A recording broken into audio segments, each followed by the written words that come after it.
What's going on, YouTube? Do a quick video on a new toy I've been working on. Another Traxxas. I'm going to stick with Traxxas. I like part availability. I got a hobby shop right up the street, 2 minutes away.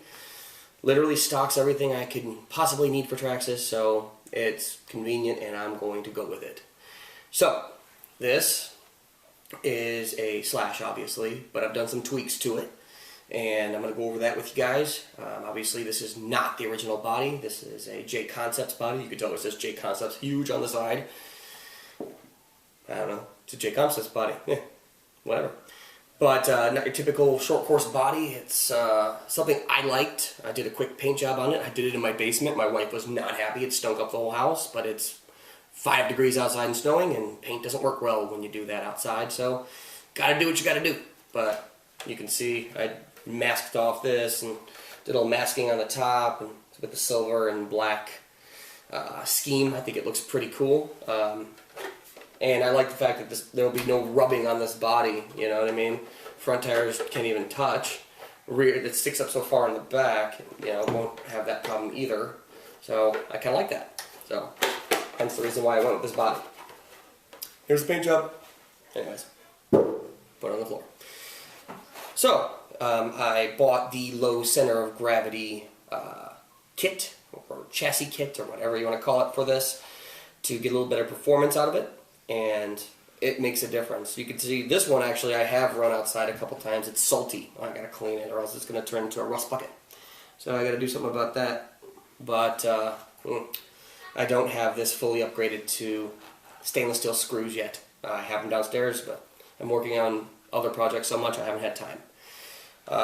Big bore aluminum shocks, you know, works really good for this truck, except it's a little squeaky.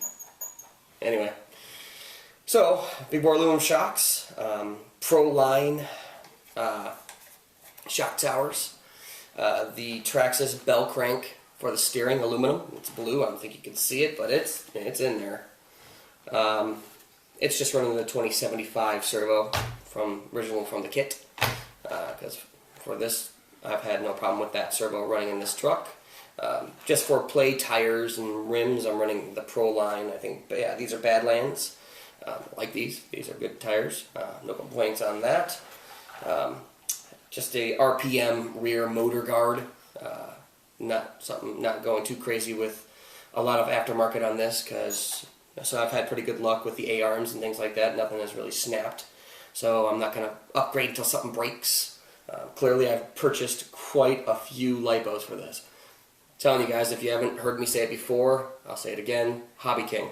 I think I paid $24 a piece for these hard case 30C 5200 milliamp 2-cell lipos. So obviously I went ahead and bought 5 of them because I like them. They work really well. They're good for just bashing or racing or whatever. And then of course I have one Venom, you know.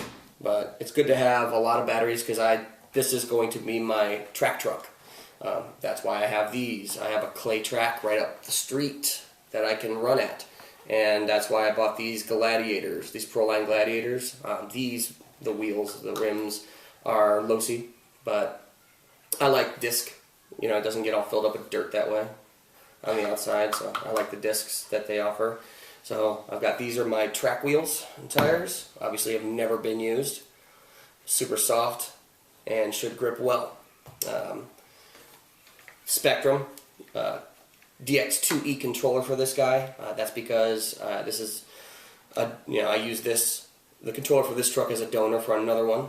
If you saw that video, you know what I'm talking about.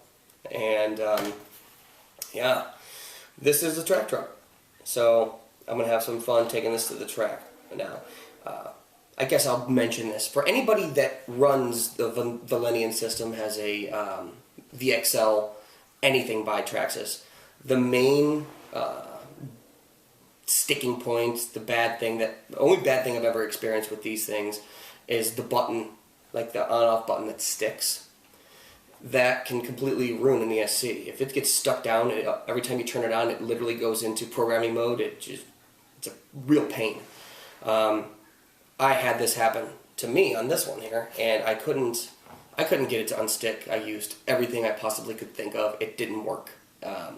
It's just the waterproof button is so tight in this little shaft that eventually if any soot gets in there, it just stuck. So what I did, I don't know if you'll be able to see this really well. I'll try to bring this as close as I can.